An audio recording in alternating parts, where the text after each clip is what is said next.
Glória a Deus. Queridos, a paz do Senhor.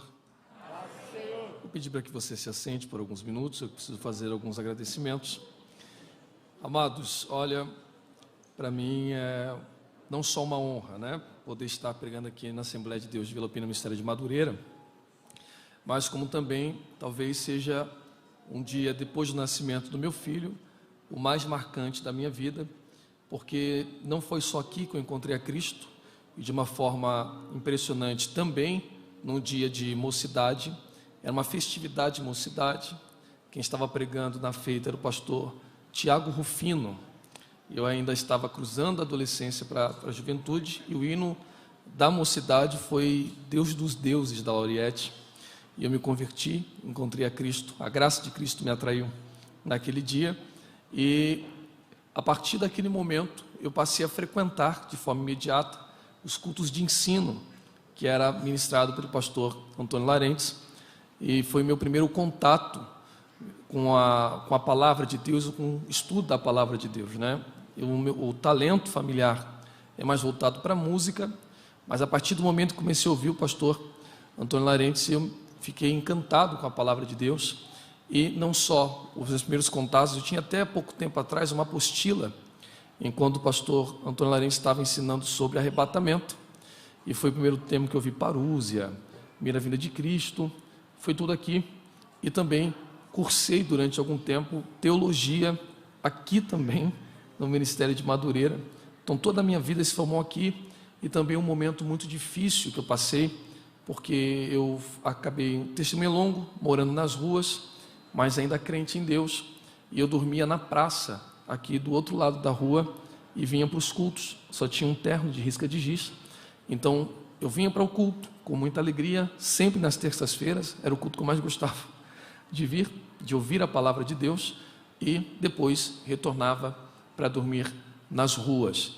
E também foi aqui que eu, já na rua, sem muita esperança de vida, ganhei uma bolsa de estudos de um pastor que pregava aqui. Hoje ele estaria comigo, mas ele não veio, teve que resolver alguns assuntos ministeriais, que foi o pastor Isaac, num culto dirigido pelo pastor Hélio. Às segundas-feiras, eu estava aqui e louvei um hino, o pastor Hélio me deu uma oportunidade para cantar um hino, eu cantei um hino, e o pastor Isaac diz: Deus tem uma chamada com você, e vou te levar, para que você seja formado como obreiro. Eu disse para ele assim, na palavra de Deus, né? Eu disse para ele assim, mas não sabia, não tinha nem onde morar. Fiquei constrangido. Ele me deu uma bolsa de estudos, dormia no chão da faculdade, e a partir dali minha vida com Cristo e minha caminhada com Cristo foi se aperfeiçoando. Para mim poder estar aqui também numa festa de mocidade, nos 50 anos desta mocidade, para mim é um dia mais marcante depois do nascimento do meu filho, pela reviravolta que Deus fez na minha vida. Então sou muito grato a Deus por esta igreja, pelo pastor Antônio Larentes, e que roga a Deus que Deus continue dando saúde e graça, para que o Senhor continue fazendo com que Cristo seja glorificado como já tem sido glorificado. Muito obrigado, pastor. Muito obrigado por essa oportunidade. Amados, eu quero também agradecer ao pastor Carlos Larentes, que é o líder da Almada de Caval. Muito obrigado por ter permitido a minha vinda também. Ao pastor Ricardo Larentes e à irmã Victória, que me fez o primeiro contato lá no começo do ano, tá? Deus seja louvado, muito obrigado por ter me lembrado de mim. Ao evangelista Henrique e ao presbítero Ivan, que me deslocaram, né, foram me buscar, me trouxeram para cá, e são bênção de Deus. Quantos querem ouvir a palavra de Deus? Diga amém. Amém. Amados, antes que eu pregue, eu preciso fazer aqui, com permissão do pastor, uma apresentação. Amados, eu tenho um amigo de muitos anos, é um jovem também, que é o irmão Gabriel. Ele também é da Assembleia de Deus, e ele tem um grande e-commerce, né? Ele trabalha com ternos, né? Com roupa, que a gente chama roupa social, vendendo na internet, e já tem loja física também, da HAD Store. Esse blazer mesmo que eu estou usando, vem da HAD. Você vê que o blazer é muito bonito, o modelo é muito mais, diga-se de passagem. Mas um blazer belíssimo. Você tem blazer, você tem gravata, você tem camisas, ternos extraordinários, e é do nosso meio cristão. Então você que está querendo presentear o seu pai, namorado, esposo. Está chegando aí o Natal, você vai lá no e-commerce @gaadstore no Instagram, você pode fazer o seu pedido por lá ou visitar a loja física, né? No final do culto, você trouxe os panfletos, ele vai distribuir para você e você visita, irmãos, o preço também é sensacional, estou falando de fato, você vai tirar as suas dúvidas, você vai ver que eu estou falando a verdade e você vai poder abençoar, presentear alguém também. Então, no final do culto, o Gabriel vai distribuir para você um panfleto e você acessa lá, Gaad Store, e o varão já vai, né, orando pela esposa, para a esposa liberar a vitória, ok? Por favor, faça como o pastor Antônio Larentes ensina. Se ele ensina que os irmãos podem ler o texto assentados, os irmãos permaneçam. Se os irmãos têm que ler o texto em pé, faça como o pastor ensina. Se de pés ou assentados, leamos o texto sagrado na Epístola aos Romanos, por favor. Você que trouxe sua Bíblia, por favor, abra comigo na Epístola aos Romanos. Se o pastor ensina em pé, por favor, em respeito ao ensino pastoral, os que podem, todos devem, precisam ficar em pé, tá bom? Epístola aos Romanos, capítulo de número 1, tá? Epístola aos Romanos, capítulo 1, versículo de número 16.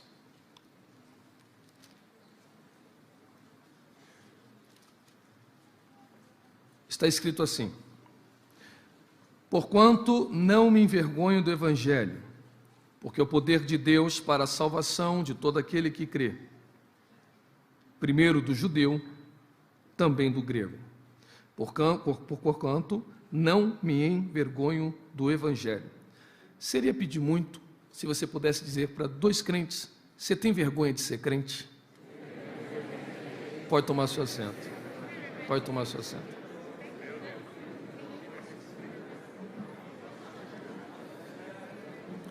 Amados, as epístolas pastorais, ou também as paulinas, né, não podemos chamar só de pastorais, alguns chamam de católicas, existem muitas divisões, mas sejam elas paulinas, ou as católicas, ou as gerais, seja a nomenclatura que você adote, são epístolas que tratam de assuntos históricos, o que significa que não podemos encará-las como proféticas. É óbvio que não podemos esquivar do fato que existam nuances proféticas contidas nesses textos sagrados, como por exemplo quando Paulo usa o termo nos últimos dias, e aí já abre um precedente escatológico sobre o que aconteceria nesses últimos dias, homens que buscariam ouvir aquilo que traz comichão aos ouvidos e assim sucessivamente. O fato de haver nuances proféticas não faz as cartas serem tidas ou encaradas como proféticas. São textos históricos. A preocupação apostólica, ou os escritores, estavam voltadas para a igreja do primeiro século, quer seja no contexto ético, moral ou doutrinário. E, obviamente, esse corpo doutrinário, que mais tarde passará a se chamar de dogma, ou que nós usamos, chamamos de confissão de fé, são verdades e verdades não se deterioram. Tirando isto, muito do que está escrito é voltado para aquele contexto. Principalmente quando você lê os textos de Paulo. Paulo, ele usa o nome da epístola, segundo a qual ele está dirigindo, e tratará de forma específica de cada uma dessas igrejas. Não significa que o fato de Paulo ser um pouco mais específico do que Pedro, por exemplo, que na sua primeira epístola, no capítulo de número 1, versículo de número 1, cita várias comunidades das províncias romanas, e ali os cristãos estavam praticamente vivendo a mesma situação, e não é tão específica quanto Paulo, que escreve para Roma, Corinto, Filipos, Tessalônica e assim sucessivamente. Há um momento em que Paulo pede que as cartas sejam trocadas entre determinadas comunidades cristãs e os santos sejam edificados. Mas, a primeiro modo, Paulo, ele é mais direto ou específico. Bom, toda carta ela é importante, não só para nós entendermos a visão apostólica, quer seja do que estava acontecendo, o desenvolvimento das igrejas do primeiro século ou primitiva, também o corpo doutrinário da igreja e assim sucessivamente. São cartas que parecem não envelhecer no seu sentido, são dotadas de verdade, mas a sensação que temos é que essas cartas foram escritas neste momento, elas parecem nunca estarem fora de contexto. Dentre isto, na carta você tem vários conteúdos, como eu acabei de escrever aos irmãos. Só que esse texto que lemos, no capítulo 1, versículo 16, é um texto que aparentemente não faz sentido. Por que não faz sentido? Porque, se os irmãos se atentarem, trata-se de uma justificativa paulina. E nessa justificativa, Paulo está dizendo: olha, igreja de Roma, saibam que eu não me envergonho do Evangelho de Cristo. Não faz sentido um apóstolo dizer tal coisa. Por que não faz sentido? Porque a vergonha é um sentimento que anda de mãos dadas com a omissão. Todo tímido tende a se esconder, e a vida de Paulo manifesta por si só o seu amor a Cristo. O mesmo disse: carrego no meu corpo as marcas de Cristo, sedes meus imitadores, assim como eu sou de Cristo Jesus. Minha vida é um livro, uma carta aberta a todos. De fato, a vida de Paulo manifesta por si, sem ele ter a necessidade de abrir a boca, que ele ama a Cristo e que ele vive o Evangelho. E outra, os textos que você lê, tanto acima, os versículos acima, como a continuidade do texto, não dá a ideia clara de que justificativa Paulo está tratando, ou de que vergonha possível é essa. Por que ele diz isto? Se não parece coerente pelo andar da sua vida, por que ele cita essa expressão? Qual é a necessidade de Paulo está dizendo?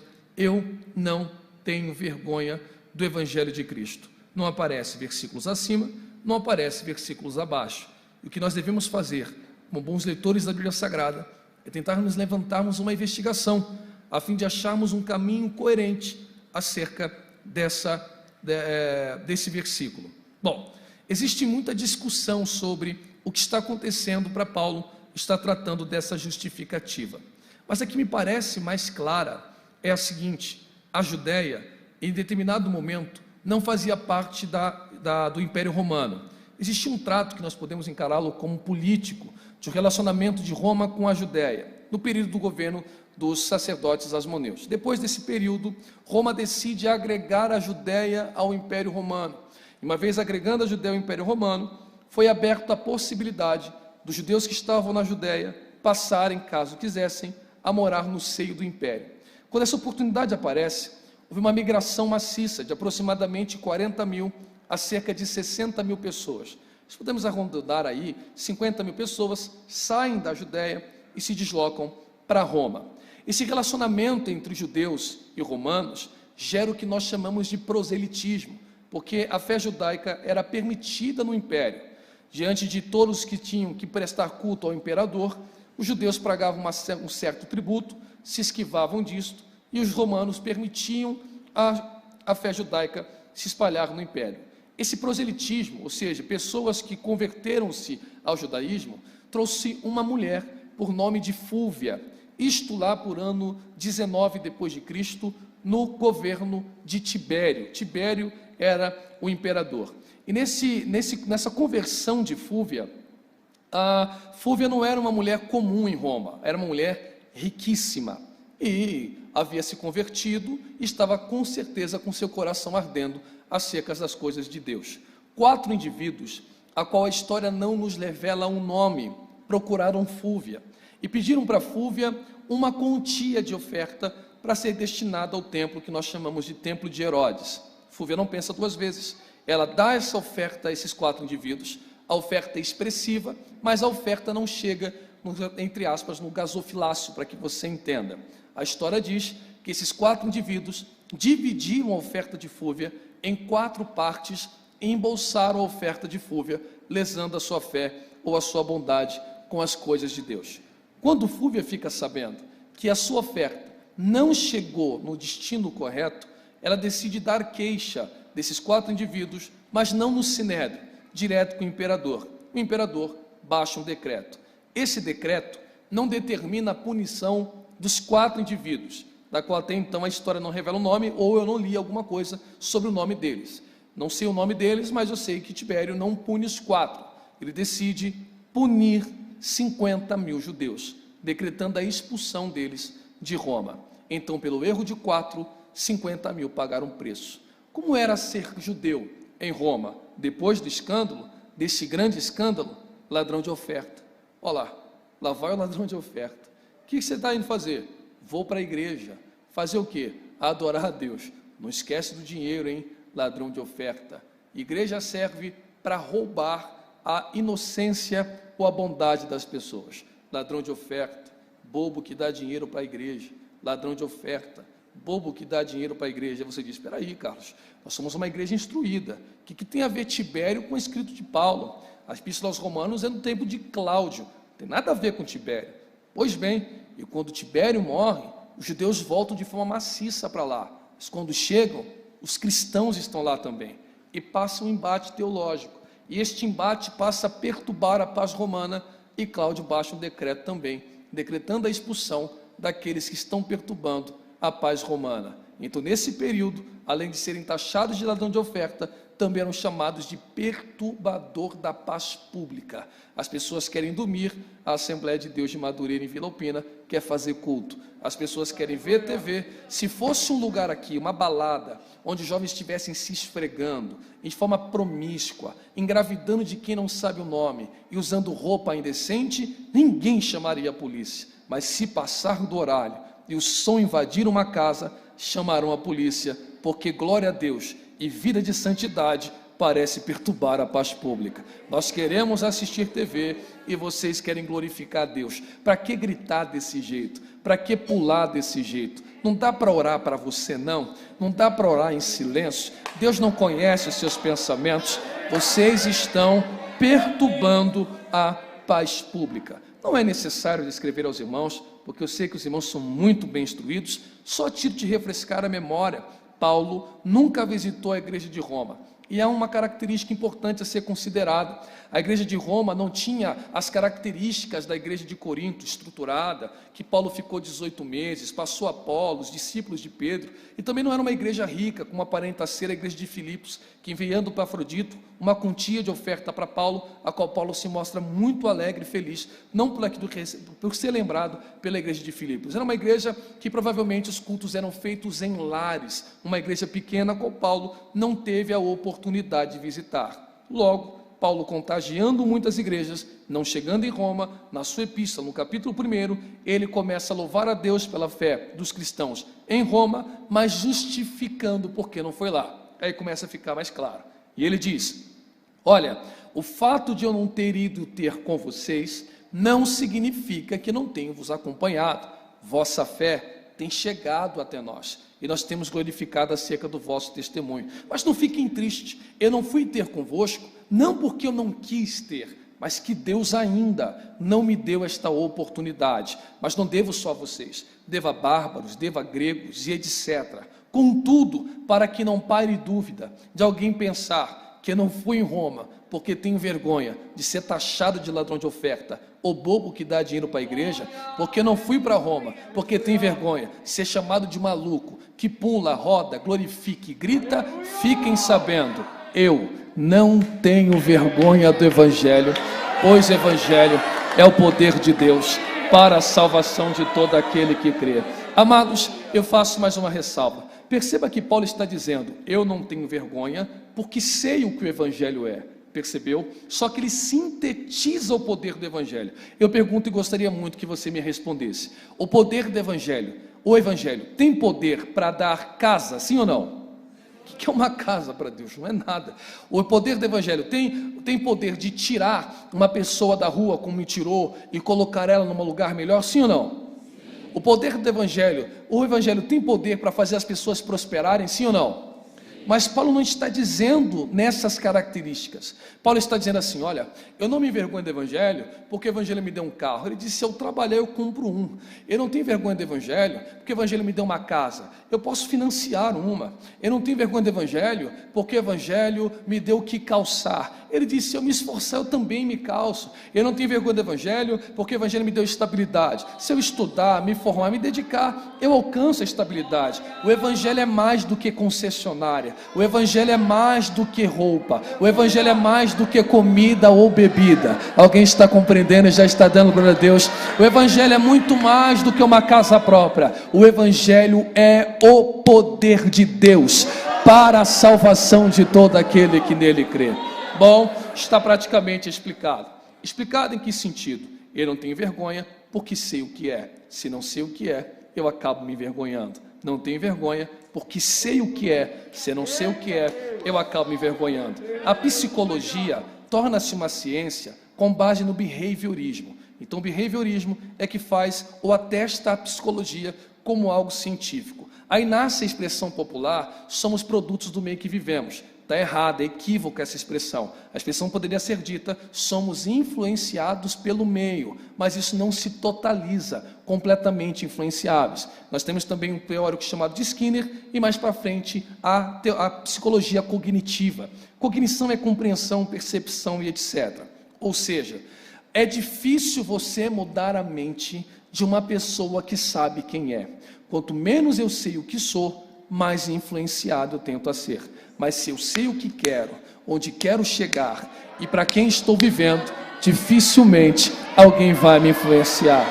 Bom, com todo o respeito e carinho que eu tenho pelos irmãos, esta noite nós temos dois tipos de jovens aqui: os que têm vergonha e os que não se envergonham.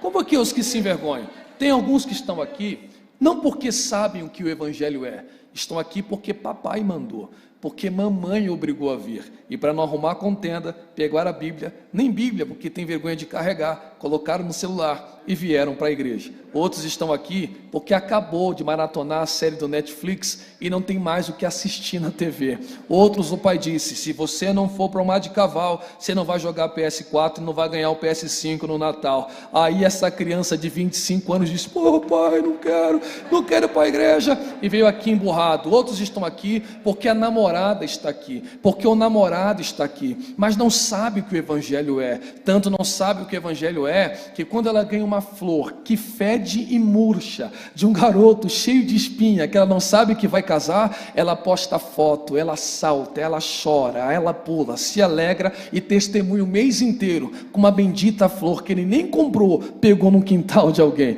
Tem jovens aqui que pulam e festejam porque andam com o iPhone. Ele sabe o que é iPhone, ele sabe o que é o Corinthians, ele sabe o que é o São Paulo, ele sabe o que é o Palmeiras, ele sabe o que é a seleção brasileira, ele sabe o que é ter um carro, ele sabe o que é vestir bem, mas quando chega aqui, dar glória a Deus é constrangimento, dar aleluia não tem motivação, levantar os braços está com preguiça. Mas eu já notei que tem pelo menos 30 jovens aqui esta noite que sabem o que é um bom carro, que querem uma boa faculdade, que querem viajar o país, que andam bem arrumados, que se vestem muito bem, que namoram, são noivos e irão casar, mas quando deu 18 horas desta data, não vieram intimidados. Olha aí, já chegaram aqui, não vieram envergonhados, não vieram abatidos, mas chegaram saltando e glorificando a Deus. E sabe o que me intriga? O grito de alegria está casado com a satisfação de prazer. Grito de alegria está casado com a satisfação de prazer. É por isso que tem jovem que não levanta o braço, ele tem prazer em ver um pedaço de couro beijando uma rede, mas não tem prazer de levantar as mãos aqui, e ainda pergunta, está gritando por quê? Não estou vendo o anjo descendo, não estou vendo o tapete de fogo, não estou vendo o cura acontecendo, por que você glorifica? Aí você responde, porque o meu Deus é maior do que dipirona, é maior do que quimioterapia, é maior do que carro zero, é maior do que casa própria. O que é que você está vendo? Eu não preciso ver, eu entendi. Entendeu o quê? Que Deus amou o mundo de uma tal maneira que deu seu único filho para aquele que todo quem está recebendo isto, levante a tua mão mais alto que você puder. Não baixe a sua mão, levante a sua mão. Não baixe, meu Deus do céu, não baixe a sua mão, mantenha a sua mão erguida, que eu quero profetizar, sem medo de errar, que a partir desta noite, e queira o nosso Deus que não passe desta noite com dinheiro, sem dinheiro, com muitos amigos ou poucos amigos, muitos seguidores ou sem seguidores, na faculdade ou fora dela, ninguém roubará tal mar de cavalo, o prazer e o gozo na alma de exaltar e aquele que viveu e sofreu no madeiro para nos salvar. Só quem não tem vergonha de Jesus, um minuto de glória se você não tem vergonha do Evangelho.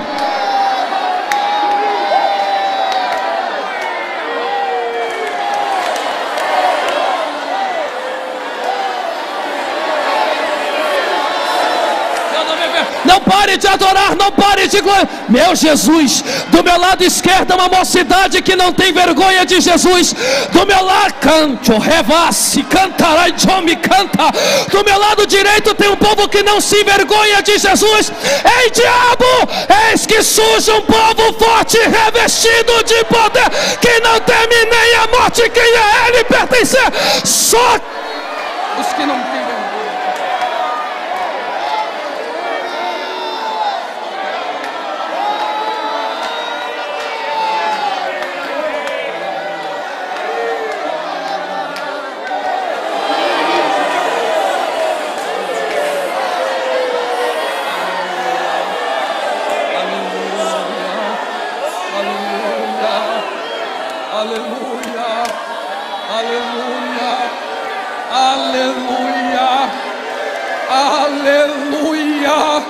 Alguém está sentindo a presença daquele que tem as mãos furadas? Alguém está sentindo a presença daquele que morreu para te salvar? Se essa pessoa que está do teu lado tem vergonha de levantar a mão, diga para ela: você veio para o trabalho errado. Disfarce e vai para a cantina, é um ambiente de quem não tem vergonha do madeiro.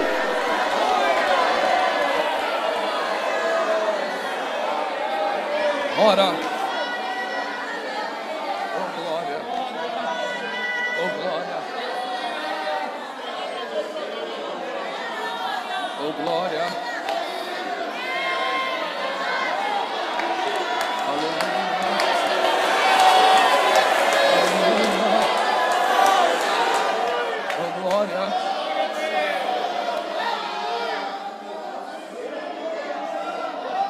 Nosso irmão trouxe um texto extraordinário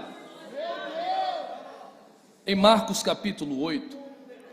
E o texto de Marcos de capítulo 8, eu não citaria, mas eu vou, como Deus não tem duas bocas, não é verdade? Você vê que o culto todo está encaminhando para o mesmo propósito.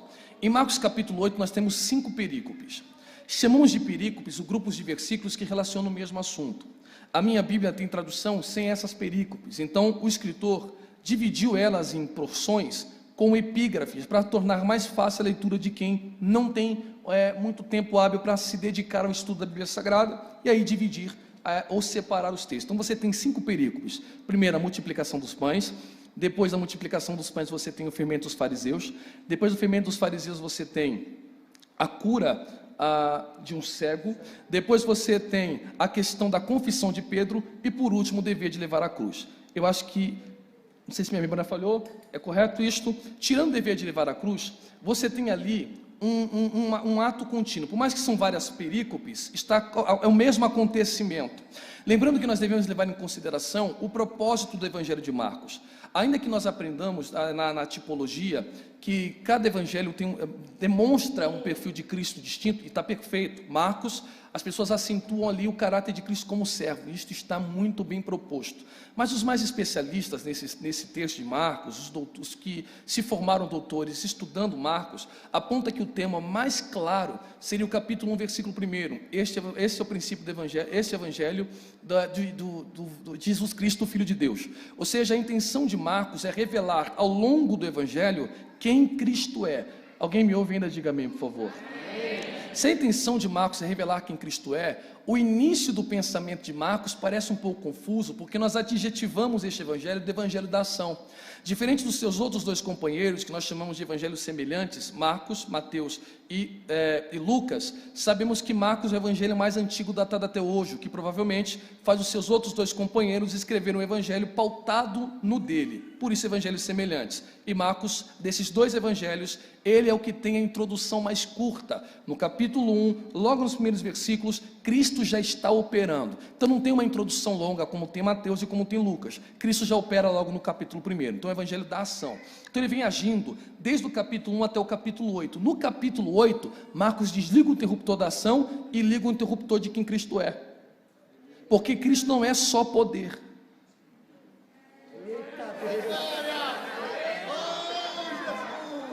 Ele desliga o interruptor, dá um freio no evangelho dele e liga outro. E quando ele liga outro, o que está acontecendo? Jesus vai para um lugar deserto, a multidão segue ele sem ele convidar. Vai ficando tarde, ele deseja alimentar o povo. Diz assim, ó, tem alguma coisa aí? Tal, ele multiplica. Da primeira vez, a multiplicação, sobram 12 cestos cheios. Na segunda multiplicação, sobram 7 cestos cheios. No capítulo 8, são 7 cestos cheios. Quantos cestos? 7, ok? Cheios. Depois que ele multiplica os pães, um grupo de fariseus dá encontro com ele, na segunda perícope, e diz assim para ele: se tu és o Filho de Deus, nos dá um sinal. Olha a mente de fariseu. Este sinal dos céus não é um milagre, porque o milagre na cabeça de fariseu não atesta Cristo como Senhor. Eles poderiam dizer: o fato de você multiplicar pães não te faz o Messias, porque eu conheço profeta que multiplicou farinha. O fato de você parar a tempestade ou governar a natureza não te faz ser o Messias, porque eu conheço profeta que diz, segundo a minha palavra, não vai chover, não caiu uma gota d'água. O fato de você ressuscitar morto, eu conheço profeta que nem orou, a sua cova estando aberta e os ossos expostos, um guerreiro caindo na cova, tocando no osso do profeta, voltou à vida nos ossos. Agora, se você quer que confessemos quem tu és, dá um sinal. Aí Cristo olha para os fariseus e diz assim: não, nem a vocês, nem a essa geração. Ou vocês acreditam no que eu sou, ou vocês só convencem-se naquilo que eu faço. Ele pega os discípulos, vão embora. Quando ele vai embora, ele entra num barco, se dirige para uma região, e os discípulos estão com ele sem saber quem ele é. E quando eu não tenho capacidade cognitiva para saber quem ele é, eu não sirvo ele direito. Olha o que Jesus diz: acautelai-vos. Com o que, Jesus? Com o fermento dos fariseus. Ele não falou mais nada. Aí diz a Bíblia que na reunião do barco, uns diziam para os outros: e ele está falando do pão. Jesus não falou de pão nenhum. Eles estão se acusando. Porque diz a Bíblia que eles entram no barco levando nem um pão. Isto é impossível, porque no Oriente, como são muito peregrinos e nômades, ninguém viaja sem comida. Sobra 7 cestos cheios. Eles não levam um pão, eles ficaram fermentados com os fariseus. E o que é fermento? É uma massa podre e velha que você pega um pedaço e coloca na nova. Então Jesus está dizendo: cuidado, hein? Se você andar com quem tem a vida podre, pode contagiar a sua cabeça. Eles não sabem quem Cristo é. Então ele olha para os discípulos e diz assim para eles: da primeira vez, quantos pães eu multipliquei? Todo mundo: 12. E da segunda? 7. Ele diz: e vocês ainda não acreditam? Está na hora de tirar o podre da cabeça para mostrar quem eu sou para vocês. Aí ele pega na mão dos discípulos, leva para Cesareia de Filipe. E chegando em Cesareia de Filipe, irmão, Cesareia de Filipe, ela tem um histórico de paganismo desde o tempo dos povos semitas, passando pelos gregos, romanos, etc. Tanto que nesse período de Cesareia de Filipe, você tem um templo de mármore enorme, erguido em Cesareia de Filipe, com vários deuses romanos. E na fé romana, o panteão romano, ele é panteão e sincretismo. Eu vou explicar para que você entenda. Na fé romana você tem deuses romanos, gregos, asiáticos e até africanos. Na fé romana eles mudavam o nome, e nesse panteão cada deus trabalha com um poder específico. Quando eu quero alegria, tem um deus da alegria. Quando eu quero agricultura, eu vou no deus da agricultura. Quando eu quero a cura, eu vou no deus da cura. Quando eu quero a bênção, eu vou no deus da bênção. Então cada deus trabalha segundo o poder, e o relacionamento parte por interesse. Então Cristo provavelmente olha para aquele templo com vários deuses, olha para os discípulos e diz: o que diz aí o bairro de Vila Alpina inteiro que eu sou? Aí um responde: olha, eu vi no zap aqui agora, e no zap você está como aquele que abre porta. Outro diz: você está atrasado, porque acabaram de twintar que você é aquele que dá carro. Olha, está atrasado, porque eu vi aqui na história do Instagram, e está bombando a hashtag só dá uma coisa. Dá o quê? Que você é aquele que cura. E naquela discussão ele disse: tudo bem, Vila Alpina toda não me serve, agora aí vocês que andam comigo, vocês que comem do meu corpo, vocês que tomam do meu sangue, vocês que estão mais perto de mim, quem eu sou para vocês? Paradoxo, silêncio ensurdecedor. Tiago olha e diz assim: vai, João. João diz: eu? Vai tu, Natanael. Ele disse: eu? Não foi para mim que ele perguntou, não vi citar meu nome. Vai tu. Um vai jogando para o outro. Daqui a pouco só uma mão levanta, de 12, uma só. De 12, uma só. Talvez a mais improvável. Pedro levanta o dedo e diz: eu sei quem tu és.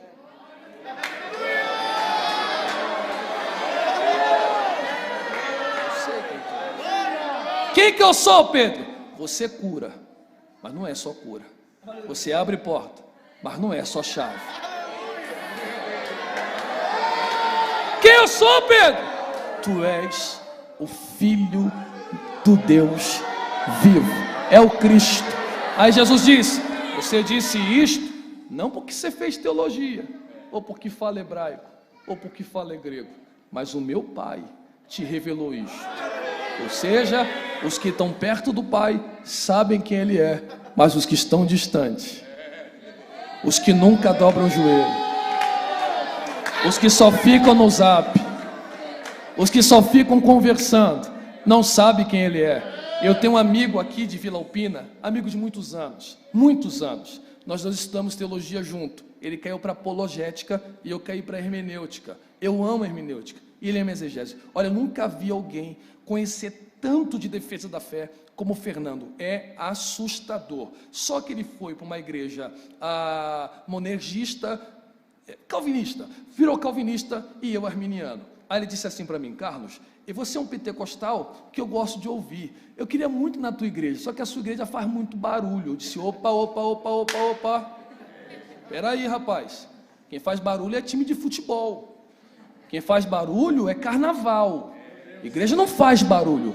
Igreja exalta, glorifica ao nome do Senhor. Aí ele disse assim para mim: mas precisa de barulho? Eu disse para ele: você é fiscal de adorador?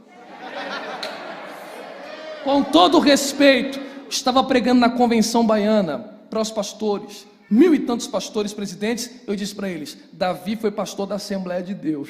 Ele disse assim: Carlos, toma cuidado. Foi a Assembleia de Deus, Ministério Caverna de Adulão. O povo pentecostal, irmão, aqui só entra amargurado, devedor.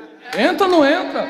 Depressivo, é viciado, é a gente que vive na prostituição. Aqui só entra coisa ruim. Imagina uma pessoa que viveu 15 anos entupindo o nariz de farinha. Imagina um jovem que nasceu sem pai e sem mãe e abraçou o tráfico para poder sobreviver. Quando ele entra aqui e recebe Jesus, não dá para ele ficar calado, não dá para ele ficar emudecido. Alguém está comigo e já está glorificando.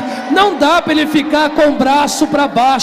Olha, vou dizer o que disse no Bom Samaritano: se você gosta de comer a palavra de Deus com garfo, faca, paninho aqui, fique à vontade. Mas o pentecostal entende esta frase: só é digno do doce quem um dia provou do amargo. Só é digno do doce quem um dia, olha aí, alguém está glorificando, só quem sabe o que é a salvação. Isso aqui não é um congresso de jovem não, você está muito triste.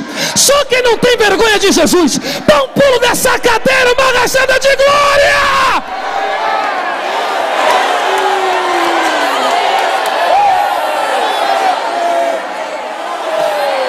Tome seu assento para eu concluir.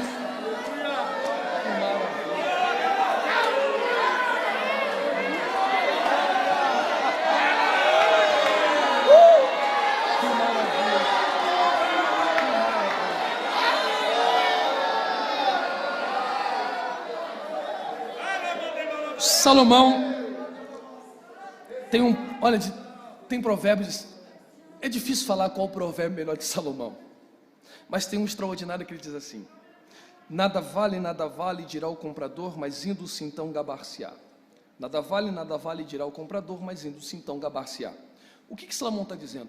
Como é um congresso jovem, eu vou aqui ser bem direto. Olha, eu me considero um nerd, ok? Mas eu não entendo nada de celular. Confesso para você, eu comprei esse celular aqui porque minha família me pressionou a comprar por causa do ministério. Eu acho isso aqui um absurdo, um negócio desse custar o que custa. Isso aqui é um absurdo. Isso aqui é feito para falar, isso aqui não é feito para arrancar meu rins, ok? Não é possível. Espero morrer com isso aqui. Não vale. O preço disso aqui eu quase vou para a Disney, vou para a Europa. Não é loucura, ok? Aí eu ganhei, suponhamos que acaba o culto, e eu ganhei isso aqui de vocês. Aí eu não sei quanto custa. Irmão, eu realmente estou falando sério. Eu não sei se isso aqui vale o que vale, ok? Não sei mesmo. Aí eu recebo, falo assim: gostei muito, mas eu preciso do dinheiro.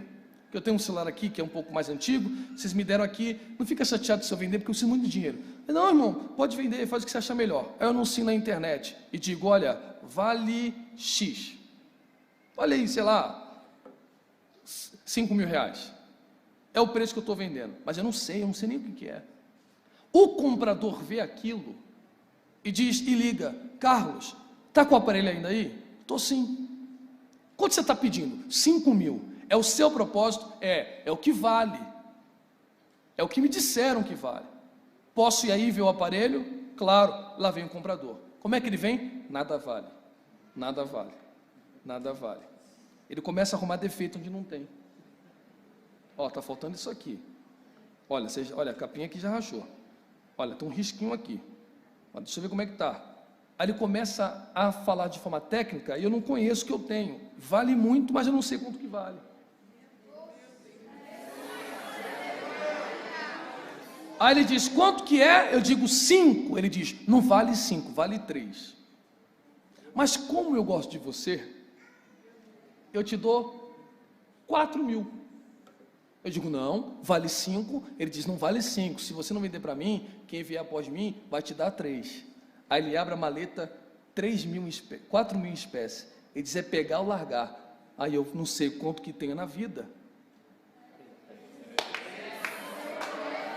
Sei. Aí eu pego e falo, é melhor 4 mil na mão do que 5 mil voando. Aí ele vira as costas e começa a se gabar. Enganei mais um, que baixou o nível de algo que tinha um valor muito mais alto. Isaac teve 2 filhos. O primeiro filho, Esaú. O segundo filho, Jacó. Essa ideia de que primogenitura, não, é que o primogênito é formado primeiro. Não tem conversa, irmão. Primogenitura é para quem sai. Nasceu é primogênito, o que vale é sair. Saiu é primogênito. Primogênito é Esaú. Primogenitura, irmão, basicamente é liderança familiar. Na morte do pai ele assume a tribo. Liderança financeira, dupla porção daquilo que os irmãos recebem. E também liderança espiritual. Porque até Levítico, o próprio Deus diz assim, ó. Claro que isso tem suas exceções, mas Deus diz para Moisés, a partir de agora, não tomarei mais os primogênitos de Israel, porque os levitas são meus. Então dá a sensação de um contato espiritual, ou uma tendência de ser mais espiritual. O que é primogenitura? É um projeto feito para não dar errado. Cabeça espiritual, cabeça familiar e cabeça financeira. E isto não tem preço, é Deus quem dá. Só que diz a Bíblia que Esaú é perito na caça. Perito não é quem sabe, é quem conhece muito. Engraçado que Esaú é vermelho, a terra é vermelha e ele entende as coisas da terra. Quem é Esaú? Você conversa com ele no final do culto, ele sabe qual filme que vai lançar, qual perfume que é top, ele entende qual é de tênis ele arrebenta, ele sabe o que é de telefone, ele vira do avesso, ele conhece de tudo. Na terra ele é perito. Se você conversar com ela, ela entende cabelo, ela sabe o que passa. Não tem um fio para cima. Como é que chama quando o fio está para cima? Como é que chama quando o fio está para cima? Frizz. Acho que acertei. Frizz. Ela entende cabelo. Ela passa o cabelo, ela mete o ferro. Olha, é impressionante. Mas se mandar a Bíblia em sofonias, ela acha que nem existe. Ela acha que é uma pegadinha. Entendeu? Se perguntar para ela quem é Abraão, ela acha que é o dono da padaria ali da esquina. Não conhece das coisas de cima. Tem algo que não tem preço, inestimável na vida, mas não sabe o quanto custa, porque só pensa nas coisas de baixo. Só que tem um comprador, de olho no que ele tem. Eu faço a seguinte pergunta: como é que se compra aquilo que não tem etiqueta de preço? Como é que eu vou negociar um projeto de vida? Como é que eu negocio salvação? Não tem preço. Então, lá vem Jacó. E o que Jacó observa? Que na casa do pai Esaú não sente fome. Só que ninguém vive nem da casa. Tem uma hora que você tem que sair para caçar. Porque quando o pastor Antônio Larente se empreitar a bênção apostólica, eu vou ter que caçar, eu vou ter que misturar com a terra. Eu vou atender telefone, eu vou bater papo, eu vou tirar foto, eu vou conversar, eu vou me alimentar, eu vou misturar com a terra. Só que quando eu saio daqui, a fome vai aparecer. E o que é fome? É o grito da carne dizendo: me satisfaça.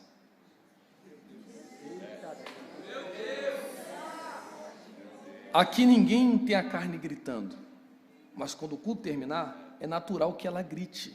a minha também grita. O que a gente tem que fazer? Sair e voltar para matar a carne aqui.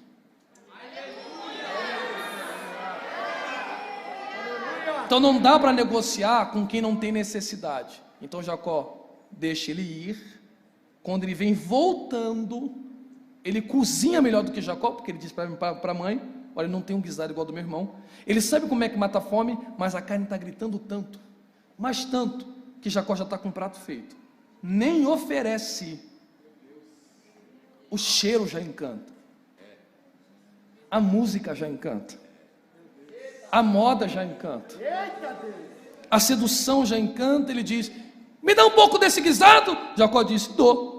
Porém, em uma troca. Qual é a troca? Dá o que Deus te deu, que eu te dou o que você precisa. Troca salvação por 40 minutos de prazer.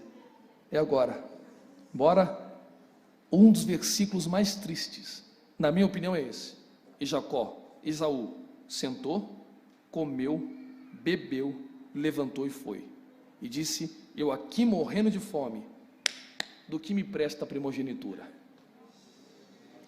Não é que você não compreendeu de forma nenhuma, é eu que estou pregando mal. Olha o que ele está dizendo. Eu aqui com 18, nem pegar no microfone eu peguei, nem pretendo, a carne está gritando, e eu vou me preocupar com esse negócio de... é hoje. Eu aqui com 15, mal canto no coral. Eu aqui com a carne gritando. Todo mundo para ganhar seguidor no Instagram tem que ser de biquíni com foto de costas. Não, vou para dentro. Eu aqui com a carne gritando, faculdade, ninguém mais é virgem, só eu. E eu sou otário, e eu sou bobo, e eu sou palhaço, que nada, vou para dentro. Trocou. Só que tem gente pensando que a vida acaba com 18. Nem começou. Eu estou com 33 e nem sei o que é viver ainda. Chegou uma hora que a vida precisou da promessa. E Esaú disse: pai, cadê? Ele disse: você não deu valor? Vê alguém domar de cavalo.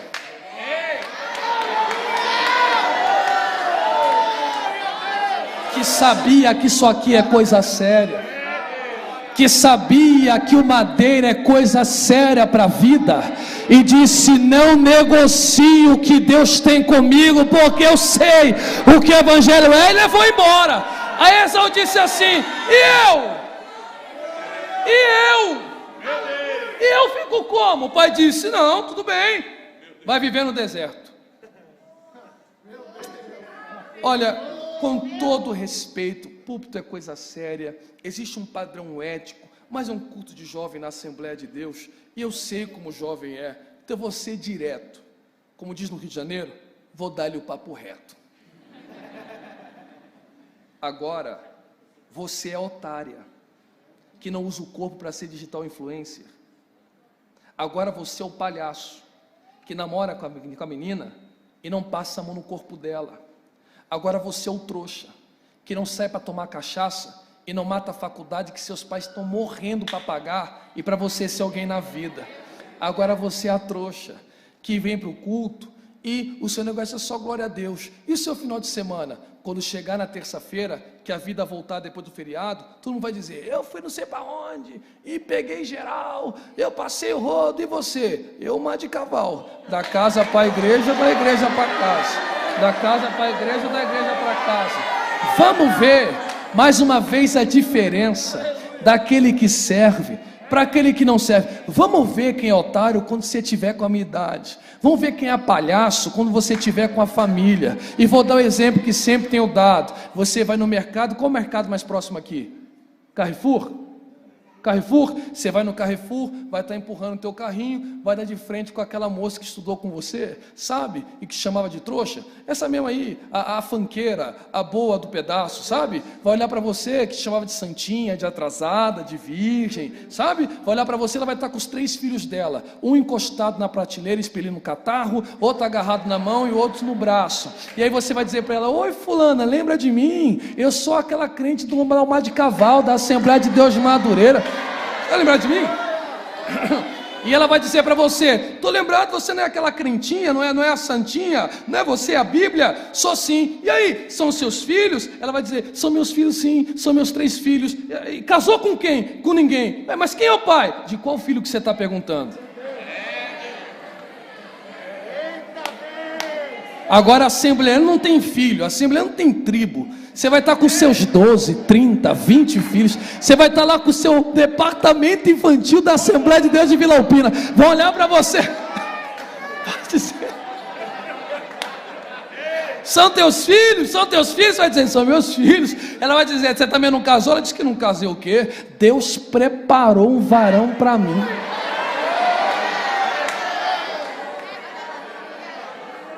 E você, moço? E você, moço? Enquanto eles estão dizendo: não, o meu negócio é violão. Fique tranquilo que o violão um dia vira banjo. Fica tranquilaço, porque beleza não sustenta casamento. Deus não tem para você uma mulher que eu tenho chamado no projeto Pensar no Rio de Janeiro, que eu estou fazendo para jovens esse ano, a mulher batata. Tudo que ela tem não é dela, na verdade você desmonta e monta ela. Sai cílio, sai unha, sai cabelo, sai tudo. Não é mulher, é que nem Jacó. Tu casa pensando que é Raquel, mas no final é Lia, não é verdade? Você só vai descobrir no outro dia, não é? Quando ela acorda, não tem nada a ver com aquilo que você casou. Deus não tem uma mulher qualquer para você. Deus tem uma mulher que vai dobrar o joelho quando você for orar. Deus tem uma mulher que quando você for trabalhar. Deus tem uma mulher que vai zelar da tua vida, porque além da salvação que a cruz te deu, ela também modifica a sua vida. Enquanto você está renunciando a carne hoje, você é o Salmo de número 1, e eu concluo agora. E o que está escrito no Salmo 1? Bem-aventurado o homem que não anda segundo o conselho dos ímpios. Eu só vi uma mão ali erguida dando glória a Deus. Deixa eu te explicar quem é o ímpio. O ímpio, irmão, tem raiva das coisas santas. O ímpio tem nojo da igreja. Quem é o ímpio? Levanta essa saia, aumenta o decote. Quem é o ímpio? Bora pegar geral, teu pastor Noecão está aqui. O ímpio só dá conselho para a carne, mas quem sabe o que o evangelho é e não tem vergonha, é com uma lâmpada. Tem que estar no meio desse pessoal, tem que falar com esse pessoal, senão você não ganha ele. Você só não pode ser como eles são, porque a luz em nós de Cristo dissipa as trevas que estão. Vai dar glória a Deus ou você está economizando? Perfeito? Aí você diz para ele: não, a gente pode até trocar ideia, a gente pode até bater um papo, mas para mim prazer tem limite. Meu prazer não está em matar a carne, meu prazer não está num guisado, meu prazer não está numa moda, meu prazer não está em descer até o chão, meu prazer está na lei do Senhor, e nesta lei eu medito de dia e de noite. Eu sei que aqui tem advogados e estudantes de direito. Tem alguém aqui que é estudante de direito ou advogado? Maravilha, já é advogado? Já é? Bacana. Então você sabe melhor do que eu que uma norma jurídica, ou chamada popularmente lei, ela não tira a liberdade, ela coloca limite para que o ser humano não se destrua, correto? Porque liberdade sem limite é destruição ou autodestruição. Então o que você está dizendo? Não é que Deus não deixa, é que tudo sem limite mata. E se eu passar da medida, posso botar em negociação aquilo que não tem preço. E quando você entende isto, você não é mais um crente, você é uma árvore plantada junto a ribeiro de águas, que dá o fruto na estação certa e a folha não cai. Concluir, o milagre do Salmo não é dar fruto. Fruto todo mundo dá quando a primavera chega. O milagre é como é que essa folha não cai. Não tem outono, não tem inverno e a folha está intacta. O que o salmista está dizendo? Fruto tem estação. Beijar na boca, fica tranquilo, vai chegar a estação. Ter filhos, não precisa se apavorar, vai chegar a estação. Ter relacionamento sexual, vai chegar a estação. Agora a beleza da árvore não é o fruto, são as folhas. O que ele está dizendo é, além de você ter a salvação, se você sabe quem ele é, o Espírito Santo não vai deixar a beleza do Evangelho sair da sua. Quantos recebem esta palavra e não tem vergonha? Se coloque em pé glorificando a Jesus comigo, se você pode.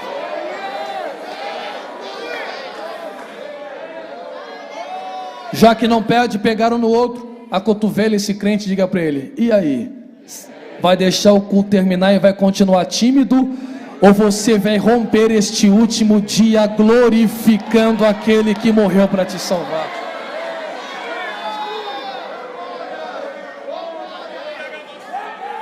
Estenda as mãos em direção ao altar. Não precisa levantar muito não. É só fé, tá, irmão? Não sinta-se obrigado, coagido a isso. É só fé. Estenda as suas mãos. Eu vou fazer o que eu sempre faço com os jovens. Na tua mão direita, eu quero que você pense na sua vida espiritual. Se era para estar do jeito que está, ou se era para estar muito mais profunda do que você está vivendo. Só isso. Lembra quando a tua mãe dizia: olha, quando eu soube que eu estava grávida, eu já dobrava o meu joelho entregando a sua vida a Deus. E Deus me dizia que tinha um chamado com você. E Deus está te dizendo: ainda está de pé. É só saber quem eu sou e não tem vergonha do que eu faço. Fecha sua mão direita se você puder. Na esquerda eu quero que você pense na sua vida física. O que você quer? É se formar numa faculdade? Para Deus não é nada. É dar uma casa para os seus pais? Para Deus não é nada. É mudar a história da sua família? Para Deus também não é nada. Quem tem vida espiritual abundante, Ele disse: se vós estiverem em mim e a minha palavra estiver em vós, pode pedir o que quiser e vos será feito.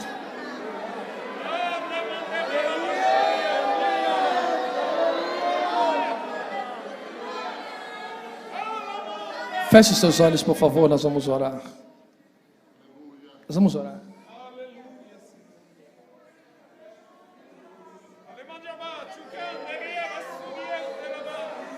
Feche seus olhos.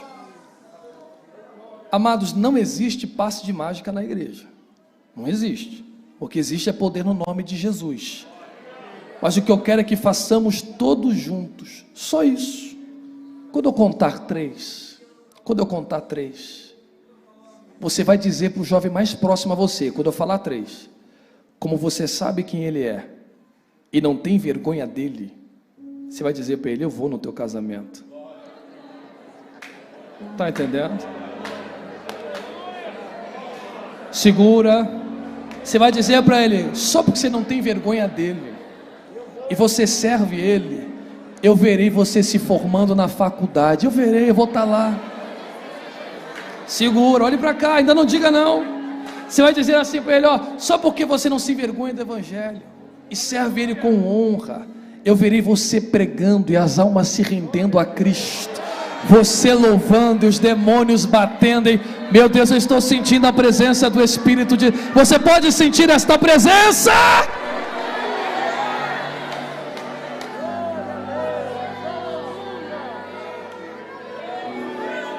Aleluia, aleluia.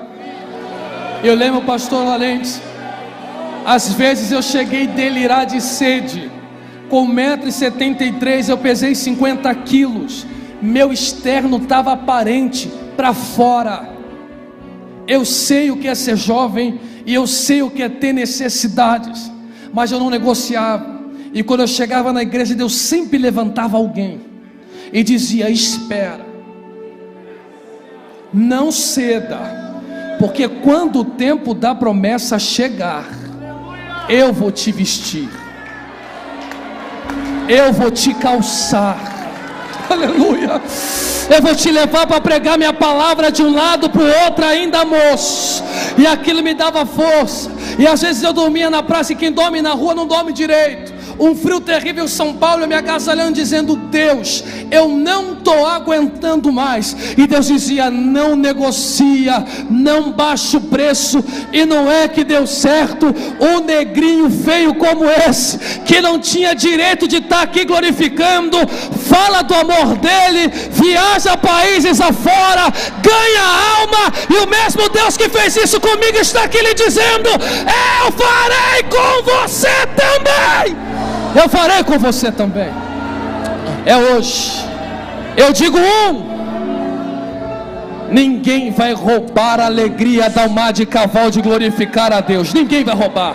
Ninguém vai roubar. Que venham mais 50 anos, que venham mais 70 anos até Jesus voltar, mas a alma de cavalo só vai crescer na graça, no conhecimento em Deus. Digo 2. O carnaval não vai te desviar. O Réveillon não vai te desviar. A internet não vai te esfriar. Você não negocia a tua vida com Deus por um prato de lentilha. Meu Jesus, você não vai precisar terminar esse namoro. Você vai dizer para o namorado ou namorada: segura a tua mão, eu só caso com quem ama a Deus primeiro. Se você ama mais a Deus, você vai dar um jeito nessa mão. Você está entendendo? É trazer santidade para a tua vida. É hoje que Deus está preparado para profetizar na vida de alguém, como eu disse, em nome de Jesus. Toque em um jovem, profetiza com fé na vida dele. Só porque você não negociou a sua vida com Deus e não sente vergonha dele, eu vou no teu casamento, eu vou segurar teu filho no colo, eu verei teus filhos descendo na água do batismo. Nós vamos lembrar de muitas umas de cavalo que a gente participou. Nós vamos glorificar a Deus juntos. Nós seremos um testemunho. O meu orgulho me tirou do jardim, sua humildade colocou jardim em mim. Se eu vender tudo que tenho em troca do amor, eu falharia. Oh, glória! Pois o amor não se Onde estão os que não se envergonham? nem se merece. O amor se ganha, de graça o recebe. Meu Deus! Eu quero se derrama, se entrega, perca a timidez, perca! Eu quero Isso! Jesus. Maravilha! E ser achado nele. Eu quero conhecer Jesus. Onde estão os batizados com o Espírito Santo?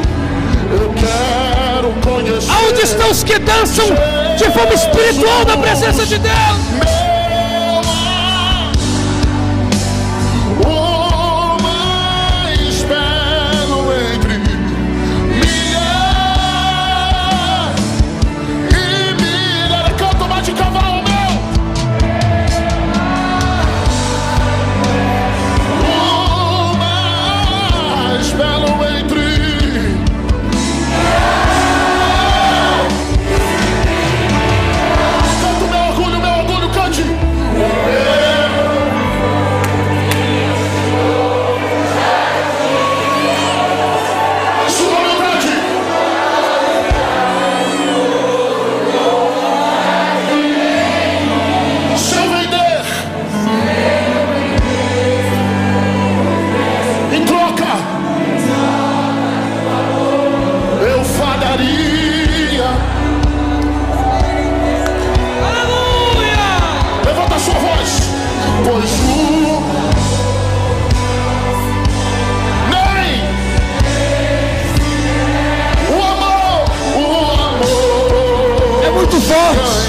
É muito forte. Levanta a sua mão e canta. Eu quero conhecer. Eu quero conhecer Jesus. E ser achado nele. Eu quero conhecer Jesus. Eu quero.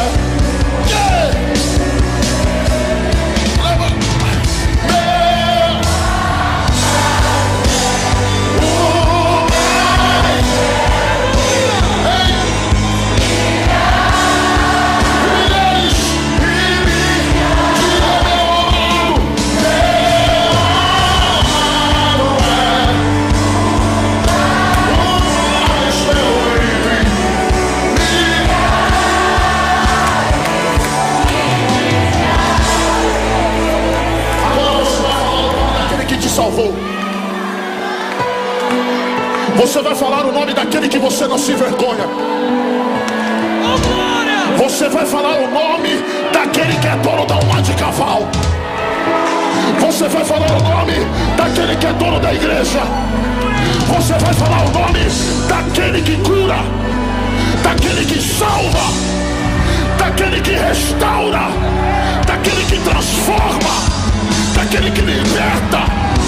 Então fala o nome dele, canta o nome dele, exalta o nome dele, porque ele está na casa, ele está na casa, ele está na casa, ele está na casa, ele está na casa, ele está na casa. Levanta a sua voz e cante a sua.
Assente por um minuto que eu quero fazer um convite interno. Eu passo o microfone, um minuto. Talvez entraram pessoas aqui esta noite, estão afastadas de Cristo.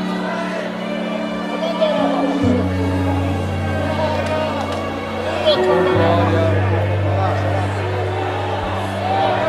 oh glória.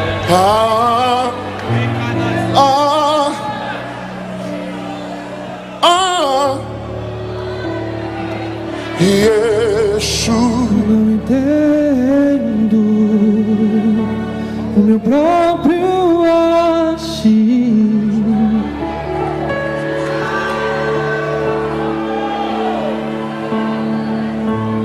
Sem tua graça, o que seria de mim?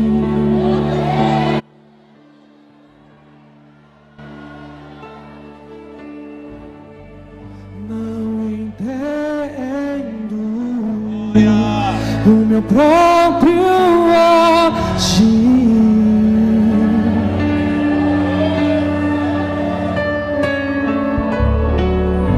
Sem tua graça, o que seria de mim, Deus? Pois o bem que eu quero fazer não faço, e o mal que eu não quero, esse sim acabo cometendo. Em meu ser militam carne e espírito, em uma guerra infindável, a qual eu não me rendo, pois meu corpo e não existe bem nenhum em mim, apenas o pecado. Mas eu sei que no tocante ao meu interior, tenho prazer na sua lei. Tu és o meu amado. Então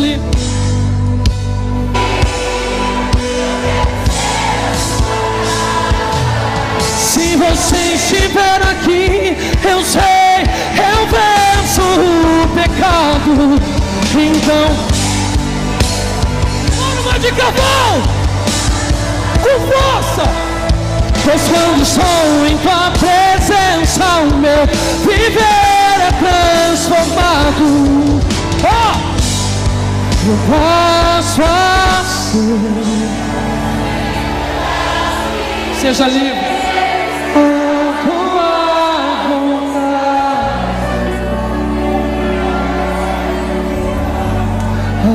Te conhecer, todo o meu ser se enche de bondade e reina Espírito sobre a carne. Onde está a primeira vida? Onde está a primeira vida?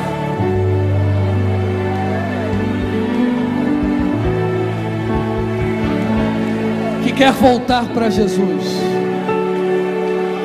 que quer dizer para este mundo ouvir: eu não me envergonho do Evangelho, pois o Evangelho é o poder de Deus para a salvação. Já temos a primeira alma.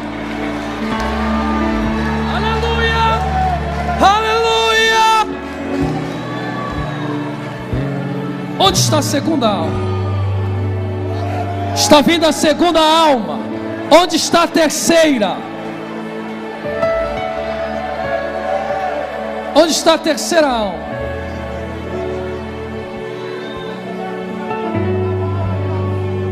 Mi maior.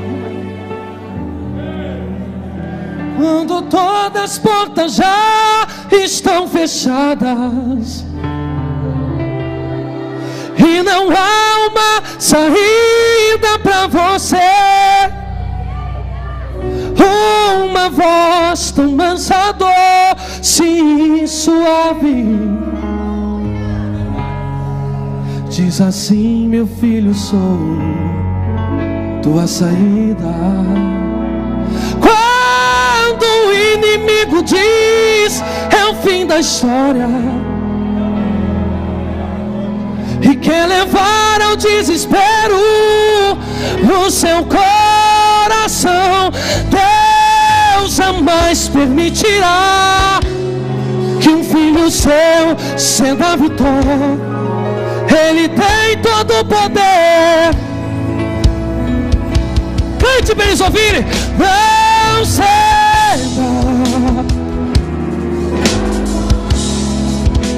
Solta. Confia que a história não vai terminar assim. Descanse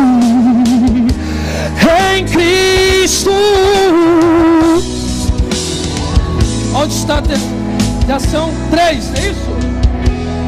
Ali também ou não? Só 2. Onde está a terceira alma? Só falta você para nós orarmos. Um sinal com a sua mão. Não se envergonhe, porque diz a Bíblia: aquele que tiver vergonha de mim diante dos homens, eu naquele grande dia não confessarei diante do Pai. Mas aquele que me confessar diante dos homens, eu também o confessarei naquele grande dia diante do Pai. Romanos 10, versículo 9: se com a boca confessares e o coração creres, está vindo mais uma alma, você pode glorificar a Jesus.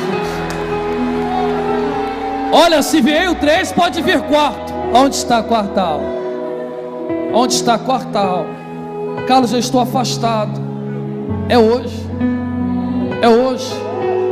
É hoje o dia da salvação que o Senhor fez para a sua vida. Está vindo mais uma vida ali atrás. Você pode louvar a Jesus? A solução não ceda. Cante! Isso! Confia que a história não vai terminar assim. Descanse em Cristo, fazendo assim. Onde está você? Será que tem alguém lá no telão? Será que alguém lá no telão está levantando as mãos? Se houver alguém lá no telão, traga eles apressadamente. Eu já vou passar o microfone, mas eu insisto um pouco mais, porque almas são preciosas. Será que há mais alguém esta noite? Na galeria, do lado esquerdo, direito. Tudo isso é feito para você, por você. Onde está você? Seu espelho que reflete a imagem do Senhor, não chore se o mundo ainda não notou. Já é o bastante Deus reconhecer o seu valor. Você é precioso. Onde está você? Se você desistiu, já viu a quinta? Onde está a sexta alma? pra te levantar, se o mundo te fizer cair. Onde está a sexta alma? Nós precisamos encerrar, mas queremos orar por você. Onde está a sexta alma? Há mais alguém esta noite? Se não há mais ninguém, quantos são gratos a Deus por essas vidas? Diga glória. Eu passo o microfone ao pastor Carlos, só te dizendo uma coisa: pregador, irmãos, faz parte do culto, participa. Quem ganhou a alma não fui eu, a palavra não é minha, foram vocês que evangelizaram, que seguraram um na mão do outro e disseram: nos 50 anos da mocidade precisa ter almas. E Deus ouviu a força do seu trabalho. Dê um grito de glória a Deus pelo mar de Caval. Deus abençoe vocês.